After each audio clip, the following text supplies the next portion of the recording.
যে Shrihari palace hotel, এত বড় রুম, অনেকটা স্পেস, দেখুন সামনে এতটা স্পেস আছে, ওখানে একটা টি টেবিল দেওয়া আছে, ড্রেসিং টেবিল রয়েছে, চেয়ার রয়েছে, সব কিছু ব্যবস্থা রয়েছে। একটা ভালো রুমে যা যা থাকা উচিত সব রয়েছে। এই যে রুমটা, এইটা অনেকটা বড় রুম, এটাও এসি রুম, এখানে স্পিড এসি লাগানো আছে, ওটা উইন্ডো এসি ছিল, একদম চকচক করছে। ওয়াশরুম একদম নতুন, বলেছি এই ওপরের রুমগুলো নতুন হয়েছে। ওই যে এই বিল্ডিংটা, তার দুটো রো পরে ওই যে টাওয়ারটার ওপাশে সমুদ্র আছে। প্রভু জগন্নাথ দেবের পুরীর যে মন্দিরটা, এইখান দিয়ে একদম পরিষ্কার দেখা যাচ্ছে। এই ভালো, এই রুমটা বুক করলে আপনার কি হবে, সকালবেলা উঠে কি সন্ধ্যাবেলা সবসময় এই জানলা খুললেই আপনি এই মন্দিরে দর্শন পাবেন। সম্পূর্ণ হোটেলটা দেখুন, আমাদের বাইরের দিয়ে দেখাচ্ছি। এই যে আমি এই দিক দিয়ে এলাম, এই যে সোজা ওই সামনে যে সাদা হোটেলটা দেখা যায়, তো ওইটা হচ্ছে সোনারপুরি হোটেল। তার আর ডান দিকে আছে স্বস্তিক রেজেন্সি যেটা, আর বাঁ দিকে চলে গেলে 2 মিনিট হেঁটে গেলে সমুদ্রটা। আমি ওখান থেকে হেঁটে এলাম, এখানে আসতে মোটামুটি আমার আড়াই মিনিট মতো টাইম লাগলো, কিন্তু আমি যেহেতু একটু তাড়াতাড়ি এসেছি, আপনাদের হয়তো 3 মিনিট টাইম লাগবে। যাই হোক, দেখুন এখানে অনেকটা স্পেস আছে। আপনারা যদি গাড়ি নিয়ে আসেন কি বাইক নিয়ে আসেন, আপনারা এখানে গাড়ি পার্কিং করতে পারবেন। এনাদের পার্কিং এরিয়া রয়েছে। আমি আপনাদের এই হোটেলটা সম্পূর্ণ রিভিউ করে দেখাবো। যদিও আগে আমি এই হোটেলে রিভিউ করেছি, তখন গ্রাউন্ড ফ্লোর ফার্স্ট ফ্লোর ছিল, এখন সেকেন্ড ফ্লোরটা আমি রিভিউ করে দেখাবো আপনাদের। সেকেন্ড ফ্লোরে যে নতুন রুমগুলো হয়েছে, নতুন ফার্নিশ, একদম নিউ রুম, যেটা এসি বসেছে। আপনাদের আগে দেখেছি এসি ছিল না। এটা এই যে রিসেপশনে চলে এসেছি, এই রিসেপশনে অ্যাকচুয়াল হোটেল ওনার নিজেই এই সেকেন্ড ফ্লোরটা নিজেই চালাচ্ছে, নিজের আয়ত্তে রেখেছেন। আর হোটেলটা মূল এখানে থেকে চালাচ্ছে এই শঙ্করদা আর অমরনাথ, এনারা দুজনেরাই আপনাদের পরিষেবা দিয়ে থাকে। এনাদের কাছ থেকে জেনে নেবো হোটেলের উপরের ফ্লোরে কটা রুম আছে আর কত করে ট্যারিফ মোটামুটি শুরু হয়। ওরা নিজের মুখেই বলছে, আপনারা নিজে শুনে নিন। আচ্ছা, আপনাদের হোটেলে কটা রুম আছে? সেকেন্ড ফ্লোরটা মালিক নিজেই চালায়, ওনার আন্ডারেই আমি আমার ভাগ্নে দেখাশোনা করি। আচ্ছা, ওখানে 16টা রুম আছে, একটা 4 বেডের রুম আছে, সেটাকে ধরলে 17টা রুম আছে। আচ্ছা, আপনার ট্যারিফ কত থেকে শুরু হচ্ছে আপনাদের? নর্মাল টাইমে হচ্ছে 720 টাকা থেকে। এবার সিজন টাইম আসলে, একটু ভিড় থাকলে তখন একটু সেটা আমাদেরকে বাড়াতে হয়, তখন একটু বাড়ে। আবার কোনো সময় রেট কমও থাকে, তখনও কমিয়ে দেওয়া হয়। সেগুলো ফোন করে বুকিংয়ের সময় কথা বলে নিলে সুবিধা হয়। অমরনাথও তো আছে, যারা কেউ যদি রান্না করে খেতে চায়, সেক্ষেত্রে তোমরা কি রান্নার ব্যবস্থা করে খেতে পারবে কেউ যদি আসে? অবশ্যই রান্না করে ব্যবস্থা আসছে, রান্না করার ব্যবস্থা আমরা সব করে দিই। আচ্ছা, রুমে তো রান্না করা যায় না? রুমের ভিতরে কোনোদিন এসি রুমে রান্না করা হয় না। আমরা এসি রুমে রান্না করতে দিই না, আমরা আলাদা স্পেস দেওয়া হয়, সেই আলাদা স্পেসে রান্না করা হয়। আচ্ছা আচ্ছা, ঠিক আছে ঠিক আছে। এছাড়া যদি আপনার কোনো সাইট সিনে যেতে চান, কিভাবে গাইড করবে, এই গাইডটা ওনারা করে দেন। কোথাও গাড়ি ব্যবস্থা করা বলুন, এমনকি পানীয় জলের ব্যবস্থা করুন। যদিও এখানে অ্যাকোয়াগার্ড আছে, আপনার অ্যাকোয়াগার্ডের জল খেতে পারেন, কিন্তু অ্যাকোয়াগার্ডে যদি না খেতে চান, মিনারেল ওয়াটার যদি খেতে চান, সেই ব্যবস্থাই দাদারা আপনাদের করে দেবে। ঠিক আছে, যতটা পারলাম দেখলাম। এবার চলুন কয়েকটা রুম দেখাই। রুম দেখানোর আগে আপনাদের একটা দেখিয়ে দিই। এখানে দেখুন সিসিটিভি ক্যামেরা লাগানো রয়েছে, আপনারা সিসিটিভি নজরদারিতে থাকবেন। সিকিউরিটি নিয়ে আপনাদের কোনো সমস্যা হবে না এই হোটেলে, এইটুকু বলতে পারি। আপনারা ফ্যামিলি নিয়ে আসুন নিশ্চিন্তভাবে, এখানে জগন্নাথদেব দর্শন করুন, আপনারা পুরীর সমুদ্র উপভোগ করুন এবং ঘুরে বেড়ান, রান্না করে খান, সব ব্যবস্থা এখান থেকে হয়ে যাবে। তাহলে চলুন রুমে যাই, কয়েকটা রুম দেখাই। এই 3 তলায় চলে এলাম।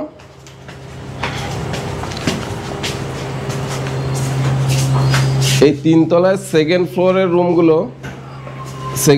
রুমগুলো এই নতুনভাবেই হয়েছে শ্রীহরি প্যালেসের।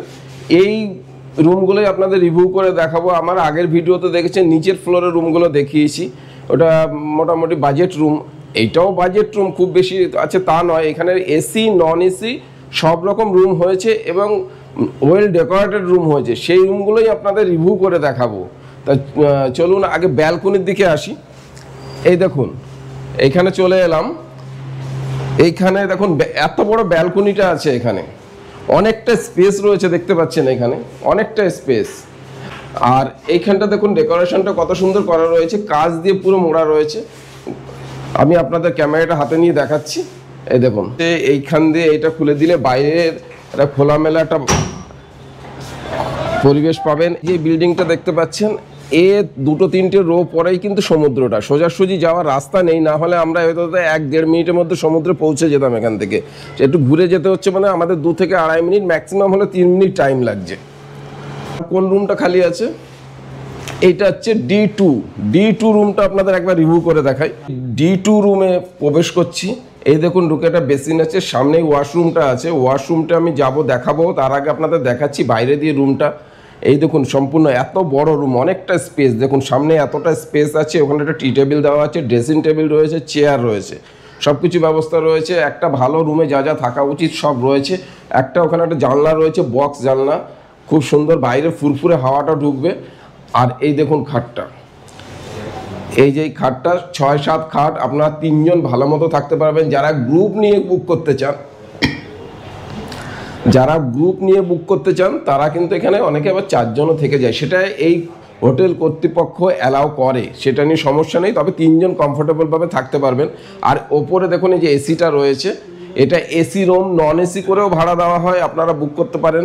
একদম ওয়েল ফিনিশ, দেওয়ালে এই যে টাইলস লাগানো রয়েছে, একদম ভালো ঝাঁ চকচকে রুম। এটাই দেখাচ্ছি, এই দেখুন এই জানলা দিয়ে বাইরের এটা দেখাচ্ছি, বাইরের দৃশ্যটা দেখা যাচ্ছে ফুরফুরে। এখানে সমুদ্রটা এই মুহূর্তে দেখা না গেলেও এখানে বাইরে একটা ফুরফুরে হাওয়া আপনারা পাবেন। আর 3টে বালিশ দেওয়া রয়েছে, ব্ল্যাঙ্কেট দেওয়া রয়েছে, যেহেতু এটা বলেছি আপনাদের এসি রুম, ঠিক আছে।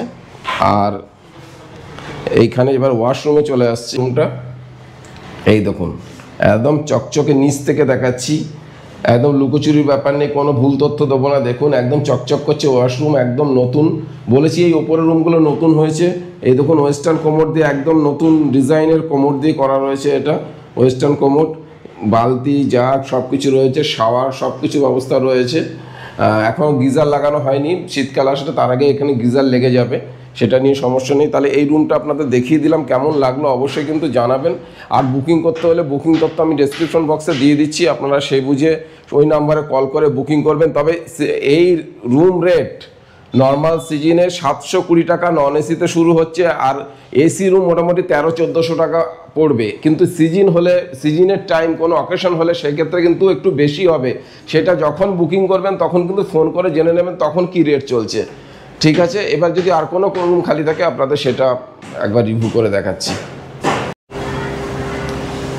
এবার D3 রুম ওনাদের যেটা আছে সেটা একবার রিভিউ করে দেখাই আপনাদের। এই দেখুন এই যে রুমটা, এইটা অনেকটা বড় রুম, ঠিক সেম ক্যাটাগরির রুম। D2টা যেমন দেখালো, D3টা অনেকটা, এটাও এসি রুম, এখানে স্পিড এসি লাগানো আছে, ওটা উইন্ডো এসি ছিল, স্পিড এসি লাগানো। দেখুন আর এখান দিকে একটা ড্রেসিং টেবিল রয়েছে, আর অনেকটা বড় জায়গা। এই দেখুন 6-7 খাট, খাটের সাইজ একদম সেম আছে, 3টে বালিশ দেওয়া, যা ওটা ওই রুমে বলেছি সব এরকম আছে। ওখানে ব্ল্যাঙ্কেট রয়েছে, যেহেতু এটা এসি রুম। এইদিকে অনেকটা স্পেস আছে, খাটের ওইদিকে অনেকটা স্পেস আছে, ওইদিকে দেখতে পাচ্ছেন। আর এই যে জানলাটা, বাইরের হাওয়াটা পাবেন, ফুরফুরে হাওয়াটা। এই সোজাসুজি একদম সমুদ্র, ওই যে টাওয়ার মতো দেখা যাচ্ছে, টাওয়ারের সামনেটাই হচ্ছে সমুদ্র। আপনারা ঘুরে যাবেন সেক্ষেত্রে 2.5 থেকে 3 মিনিট আপনাদের টাইম লাগবে। এইদিকে চলে এলাম, দেখুন ওইটা দেখালাম, ওই টি টেবিল, একটা চেয়ার, সব কিছু দেওয়া রয়েছে। এখানে অনেকটা স্পেস রয়েছে, আপনারা যদি ফ্যামিলি নিয়ে আসেন সেক্ষেত্রে একটা ড্রেস চেঞ্জের জায়গা কিংবা একটা লাগেজ রাখার জায়গা খুব সুন্দর হয়ে যাবে এই জায়গাটা। তবে এখানে রান্না করে যদি আপনারা গ্রুপে খেতে চান সে ব্যবস্থা আছে, কিন্তু রুমে নয়, সেটা আপনাদের আলাদা করে একটা স্পেস দেওয়া হবে। ওপরে কমন কিচেন আছে, গ্রুপ কিচেন আছে, সেইখানে আপনাদের স্পেস দেওয়া হবে, সেখানে আপনারা রান্না করে খেতে পারেন, ঠিক আছে। তাহলে রুমে রান্না করা যাবে না, এটা কিন্তু মাথায় রাখবেন। আর এবার ওয়াশরুমটা দেখাই আপনাদের। এই দেখুন এইটাও একদম পরিষ্কার পরিচ্ছন্ন ওয়াশরুম, একদম নতুন। এই যে বেসিন আছে, এই দেখুন ওই যে শাওয়ার আছে, দেখিয়ে দিলাম আপনাদের। সবই ওয়েস্টার্ন কোমোড দিয়ে ওপরের রুমগুলো আছে। আগের ভিডিওতে আমি যেটা দেখিয়েছি সিওরি প্যালেসের নিচের ফ্লোরে, সেখানে অনেকটা ইন্ডিয়ান প্যানও রয়েছে, ওয়েস্টার্ন কোমোডও রয়েছে, কিন্তু এই উপরে যেগুলো আছে সবই ওয়েস্টার্ন কোমোডের নিউ রুম একদম, ঠিক আছে। কেমন লাগলো এই রুমটা সেটাও জানাবেন। মোটামুটি 2টো রুমে যে দেখিয়ে দিলাম, সব রুম এই টাইপেরই হবে। যদি আর কোনো রুম খালি থাকে আপনাদের একবার চলুন রিভিউ করে দেখাই। এই যে বাইরে চলে এলাম, ব্যালকনির সামনে যে দুটো আছে D1 D2 আপনাদের দেখিয়েছি, এখানে D2 D3 আপনাদের দেখি। D1টা এটা আছে, D1টা কিন্তু অনেকটা বড় রুম, পুরো ডবল রুম আর কি। এই দুই রুমটা এখন যেহেতু বোর্ডার রয়েছেন, গেস্টরা রয়েছেন, আপনাদের দেখাতে পাচ্ছি না। কেউ যদি বড় রুম চান তাহলে এই D1টা আপনারা বুকিং করতে পারেন, সেক্ষেত্রে ভাড়াটা একটু বেশি হবে এর থেকে। আর এই দেখুন, আমি তো এখান থেকে দেখালাম, আমি নিচ থেকে এসেছি, এই সিঁড়ি থেকে এসে সামনেই আছে 301 নম্বর রুম। এই রুমটা ফাঁকা আছে, এই রুমটা আপনাদের একটু রিভিউ করে দেখাই। এই দেখুন, এইখানে এই রুমের ক্যাটাগরিটা কেমন আছে আপনাদের বলছি। এই যে প্রবেশ করছি, প্রবেশ করার বাদিকে এখানে ওয়াশরুম আছে, সবই ওয়েস্টার্ন কমোড দিয়ে করা, একদম ওয়াশরুম পরিষ্কার পরিচ্ছন্ন সব কটা আছে, একই প্যাটার্নে, একবার এক ঝলক দেখে নিন। আর এই যে রুমটা, এই যে সব ঘরের এই যে বেডের সাইজটা একই সাইজ আছে। এই দেখুন, এরকম 3 থেকে 3 জন থাকতে পারবেন, গ্রুপ হলে 4 জন অ্যালাউ করে দেবে, আর সেই নিয়ে আপনাদের সমস্যা নেই। আর এখানে আছে এই যে ড্রেসিং টেবিল রয়েছে, এই দিকেও একটা জানলা আছে। এই দেখুন, বাইরে খোলামেলা একদম আলো বাতাস পর্যাপ্ত পরিমাণে পাবেন এখানে। আর আপনাদের দেখাচ্ছি ওই দিকটাই হচ্ছে, ওই সামনেটাই সমুদ্র। এই ফাঁকা দিয়ে হালকা আমি দেখতে পাচ্ছি, ক্যামেরায় আপনারা বুঝতে পারবেন না। ওই যে এই বিল্ডিংটা, তার দুটো রো পরে ওই যে টাওয়ারটার ওপাশেই সমুদ্র আছে। আর এই দিকেও একটা ছোট্ট জানলা আছে, এই দেখুন, এইটা দেখাচ্ছি আমি, এটা খুলে নিই। এই যে ওই দিক দিয়ে আমি এলাম, এই জানলাটা খুললাম। এই যে একটা ছোট্ট জানলা দিয়ে না, এইখান থেকে একটা জিনিস দেখতে পাচ্ছেন, আমি দেখতে পাচ্ছি প্রভু জগন্নাথ দেবের পুরীর যে মন্দিরটা, এইখান দিয়ে একদম পরিষ্কার দেখা যাচ্ছে। এই রুমটা বুক করলে আপনার কি হবে, সকালবেলা উঠে কি সন্ধ্যাবেলা সবসময় এই জানলা খুললেই আপনি এই মন্দিরে দর্শন পাবেন। এই ভালো রুম, এই রুমটা আমার তো বেস্ট লাগে এই জন্য এই হোটেলের। আর বাইরে দেখুন খোলামেলা, বাইরে কোনো গিঞ্জি নেই, একদম পরিষ্কার পরিচ্ছন্ন, একদম খোলামেলা পরিবেশ, গাছপালা সবুজে ভরা। আর ওই পাশেই প্রভু জগন্নাথ দেবের মন্দির। তাহলে এই 301 নম্বর রুমটা রিভিউ করে আপনাদের এই জন্যই দেখালাম যে এই রুমের বিশেষত্বটা কী আছে। আর এটা এসি রুম আপনাদের বলা হয়নি, এটাও এসি রুম। এনাদের ম্যাক্সিমামটাই এসি রুম। আপনারা নন এসি করেও বুকিং দিয়ে থাকে, আপনারা নন এসি করেও বুক করতে পারেন। ঠিক আছে, 301 নম্বর রুমটা আপনার দেখিয়ে দিলাম। তাহলে যতটা পারলাম সব এই টাইপেরই রুম। কেমন লাগলো অবশ্যই জানাবেন। আর বুকিং তথ্য আমি ডেসক্রিপশন বক্সে দিয়ে দিচ্ছি। আর যদি কোনো রুম থাকে, আর জানি না, মনে হয় না আর বেশি কিছু দেখাতে হবে আপনাদের। তাহলে মোটামুটি রুমের ক্যাটাগরি তো আপনাদের দেখালাম। এই যে দুপাশে সব রুম আছে, মোট 16টা রুম আছে। আর একটা ডবল রুম আছে, ওইটা যদি ধরি তাহলে 17টা রুম হচ্ছে টোটাল। আমি কথা বলতে বলতে এই দিকটা চলে এলাম। এই দিকেও একটা বড় একটা স্পেস আছে, এই দিকেও 307 নম্বর, এই 308 নম্বর আর 307 নম্বর রুম আছে এই দুটো। আর এইখানে এই বড় জানলা রয়েছে, এইটা অনেকটা সামনে ব্যালকনি, এটা ব্যাক সাইডে ব্যালকনি। এই ব্যাক সাইডের ব্যালকনি থেকেই একদম সবসময় আপনারা এখান থেকে মন্দির দর্শন করতে পারবেন। আপনাদের এই দেখুন, দেখিয়ে দিচ্ছি, পুরো মন্দিরটা দেখা যাচ্ছে। ওই দেখুন, ওই যে দেখা যাচ্ছে মন্দিরটা, সোজা মন্দিরটা দর্শন হচ্ছে। আর পেছনটা পুরো খোলামেলা। এই প্লাস পয়েন্ট এই হোটেলে, এটা পুরো একদম শান্ত পরিবেশ এখানটা। আর এইখানে পেছনে রয়েছে একটা স্কুল আছে, আর ওই সোজা রাস্তাটা মন্দিরের রাস্তা। ঠিক আছে, যতটা পারলাম আপনাদের এই হোটেলটা রিভিউ করে দেখালাম। সমুদ্র থেকে 2.5 থেকে 3 মিনিট ম্যাক্সিমাম, আপনাদের হয়তো 3 মিনিট লাগবে, আমাদের 2 থেকে 2.5 মিনিট লাগে। সেটা বুঝে নেবেন, সবার হাঁটা তো সমান নয়, আর দূরত্বটা সেটা পরিমাপ করা যায় না এইভাবে। ঠিক আছে, আর কিছু ভিডিওটা বাড়াচ্ছি না, এখানেই শেষ করছি। বুকিং করতে হলে আপনারা বারবার বলছি, ডেসক্রিপশন বক্সে আমি এই বুকিং তথ্য দিয়ে দিচ্ছি, আপনারা ফোন করে বুকিং করবেন। ঠিক আছে, সবাই ভালো থাকবেন। জয় জগন্নাথ।